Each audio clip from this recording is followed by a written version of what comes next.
Et je donne la parole à Madame Rosemary DiCarlo. Monsieur le Président,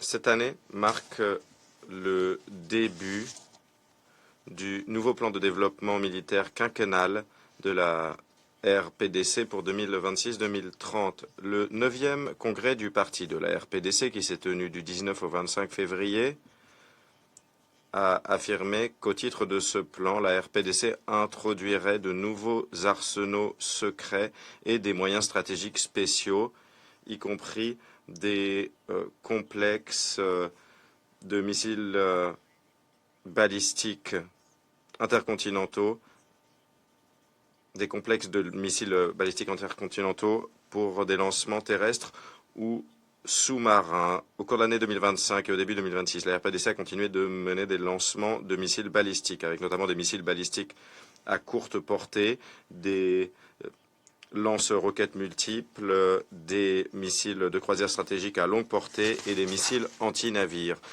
Au cours du dernier mois, la RPDC a également testé des missiles balistiques équipés de ce qu'elle appelle des bombes à sous-munitions et des ogives à sous-munitions à fragmentation. Ce mois-ci, le directeur général de l'AIEA a alerté sur une augmentation très préoccupante des capacités de production de matières fissiles de la RPDC au site nucléaire de Yongbyon.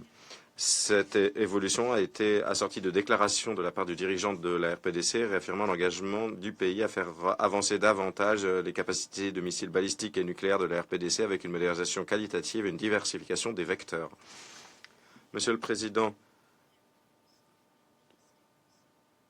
la poursuite par la RPDC de programmes de missiles balistiques et d'armes nucléaires, en violation des résolutions en la matière du Conseil de sécurité, reste une source de vive préoccupation.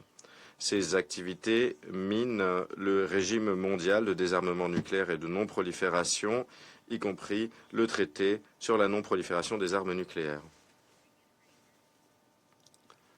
Nous relançons notre appel à la RPDC à honorer pleinement ses obligations internationales, y compris le TNP, les garanties de l'AIEA, et signer et ratifier le traité d'interdiction complète des essais nucléaires. En ce moment charnière, il est essentiel de souligner la nécessité urgente de réduire le risque nucléaire, de prévenir tout emploi d'armes nucléaires et de parvenir à leur totale élimination. Monsieur le Président, la dernière fois que le Conseil de sécurité s'est réuni sur cette question, c'était en mai 2025, un an après la fin du mandat du groupe d'experts créé conformément à la résolution 1874.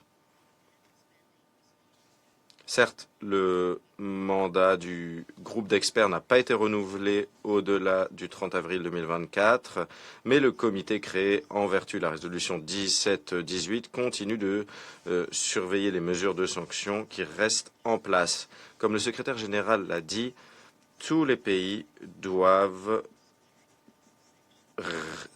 respecter les sanctions du Conseil de sécurité concernant leur lien avec la RPDC. Monsieur le Président, le panorama de sécurité plus large dans la péninsule de Corée reste tendu, avec des activités militaires accrues, peu d'espace de dialogue régional ou intercoréen et des préoccupations croissantes concernant le potentiel d'erreur de calcul.